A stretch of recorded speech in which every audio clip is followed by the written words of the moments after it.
Capítulo 9. Tempestades e pragas. Enquanto Pascal e seus seguidores sofriam na Calábria, os valdenses lá nos vales alpinos haviam estado a lutar contra o conde Latrinita e seu exército. Não foi senão a 5 de julho de 1561, 9 meses depois da execução de Pascal em Roma, que o duque de Saboia assinou um tratado de paz com os valdenses. Então, o povo que se abrigara em Prat del Tor por tantos meses partiu em pequenos grupos para seus vales natais. Muitas famílias tiveram uma dolorosa chegada ao lar. Os soldados piemonteses haviam-lhes queimado as casas, destroçado sítios e arruinado os pomares, haviam derribado as vinhas e enchido de sujeira os poços. A perda, porém, de muitos de seus rapazes mais promissores na guerra causava aos valdenses a dor maior. Muitos anos se passaram antes que desaparecessem as cicatrizes daquela guerra e aos vales volvesse a prosperidade. A falta de víveres tornara-se o mais urgente problema do povo. Passara já o tempo de semear ao terminar a luta no meio do verão. Ao chegar o outono, era lamentavelmente pouco o que tinham a colher. Por essa época também chegaram alguns dispersos vindos das desoladas colônias da Calábria e contaram tristemente o extermínio de seu povo. Os valdenses deram-lhes as boas-vindas, mas isso importava em mais bocas para alimentar durante aquele primeiro inverno, longo e doloroso que seguiu a guerra. As nações protestantes haviam observado a luta dos valdenses com interesse e ansiedade. Ao chegarem a seus líderes as notícias dos celeiros vazios daqueles pobres irmãos, não perderam tempo em enviar auxílio. O grande reformador João Calvino, vivo ainda em Genebra, chefiou o movimento de angariar provisões e roupas para os necessitados protestantes dali. Muitos dos príncipes alemães igualmente fizeram coletas. Sem essa oportuna ajuda, os valdenses haveriam perecido de fome durante aquele inverno. Mais aflições, porém, sobrevieram ainda aos povos dos vales alpinos. O duque de Saboia sentia-se profundamente humilhado por seus exércitos haverem fracassado em derrotar os agricultores das montanhas. O duque enviou Castrucaro, que fora coronel sob as ordens de Latrinita, como governador dos vales. Ele fora uma vez aprisionado pelos valdenses, tratado bondosamente, sendo depois libertado. Em seu coração, no entanto, ardia um sentimento de raiva contra os próprios que tão misericordiosos haviam sido para com ele. Antes de Castrucaro assumir seus novos deveres, recebeu instruções de duas pessoas. Primeiro, da bondosa duquesa, que era também protestante, e rogou-lhe que protegesse seu povo lá nas montanhas. O segundo visitante, o arcebispo de Turim, instigou-o a fazer tudo ao seu alcance para converter os hereges ao catolicismo. O governador deu-lhe sua palavra de que faria tudo quanto lhe fosse possível. Assim que o novo governador chegou a La Torre, que escolhera para sua capital, começou a causar perturbações aos súditos. Primeiramente, ordenou que mandassem embora muitos de seus melhores pastores.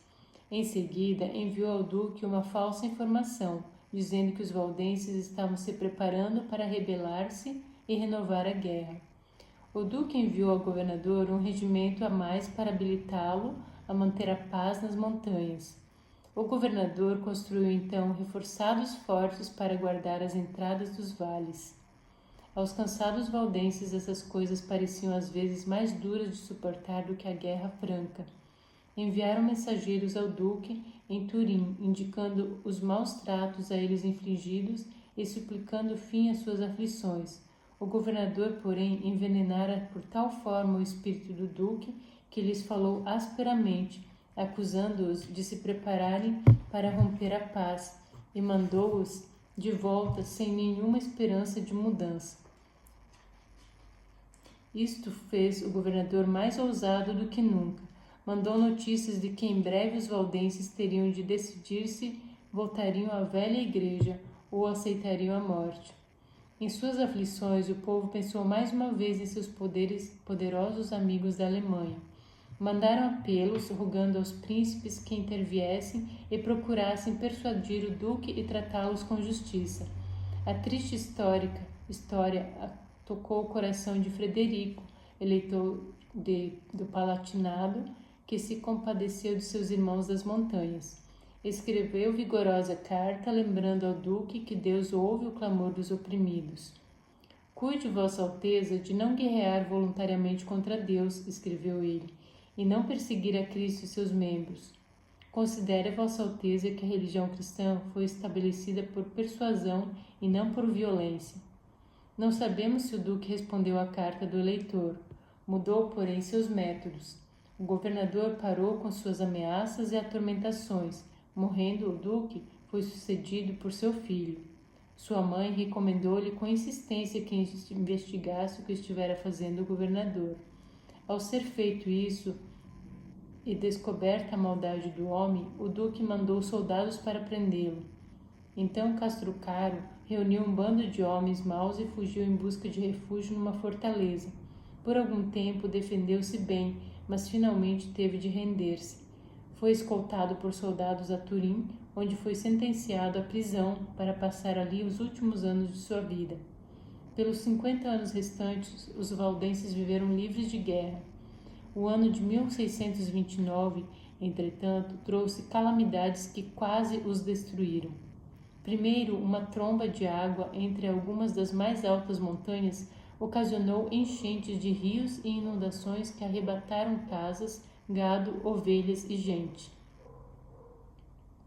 Em setembro, soprou nos vales um vento gelado, desarraigando os bosques de castanheiros, cujos frutos haviam servido tanto aos valdenses em tempos de fome.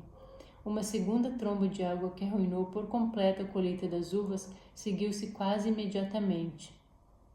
Os pastores valdenses reuniram-se para uma sessão de jejum e oração.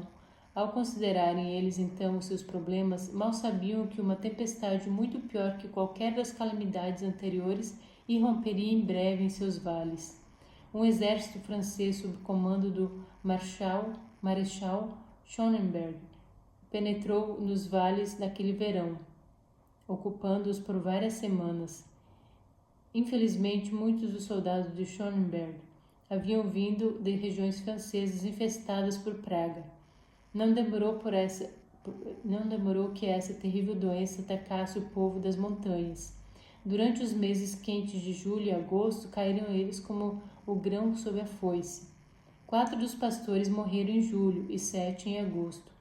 Restaram apenas 3 pastores, um em Lucerna, um em São Martim e um em Perosa. Esses 3 pastores encontraram-se no vale de Angrogna para estudar a maneira de prover direção espiritual a seu povo flagelado. Resolveram pedir à Igreja Protestante da Suíça em Genebra que lhes enviasse homens de Deus que substituíssem os pastores que haviam tombado.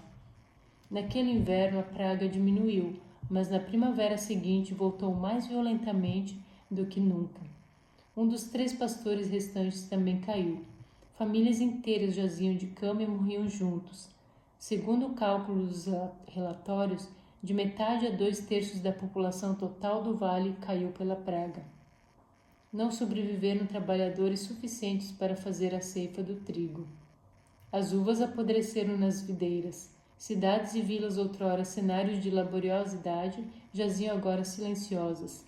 Um pastor perdeu 4 de seus filhos. Entrando e saindo nos lares dos doentes e moribundos, esse homem de Deus, Pierre Gilles, viveu durante a praga para cuidar de seu povo afligido. A Igreja Protestante da Suíça atendeu ao apelo dos valdenses e mandou uma porção de pastores.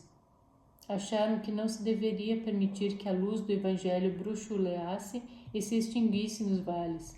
Os novos pastores falavam apenas francês e dirigiam todos os serviços nessa língua.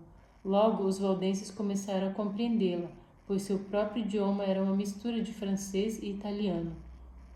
Não mais chamavam seus pastores de barbas, mas ministros. Amavam os ministros suíços por suas maneiras suaves e atos de bondade. O século de paz aproximava-se do fim. pudesse os valdenses penetrar no futuro e contemplariam nuvens ainda mais negras a se condensarem. O trono de Saboia era ocupado por Carlos Emanuel II, jovem inexperiente. No trono da França estava Luís XIV, o mais poderoso monarca do século. Esses dois governantes levariam os valdenses à beira da destruição.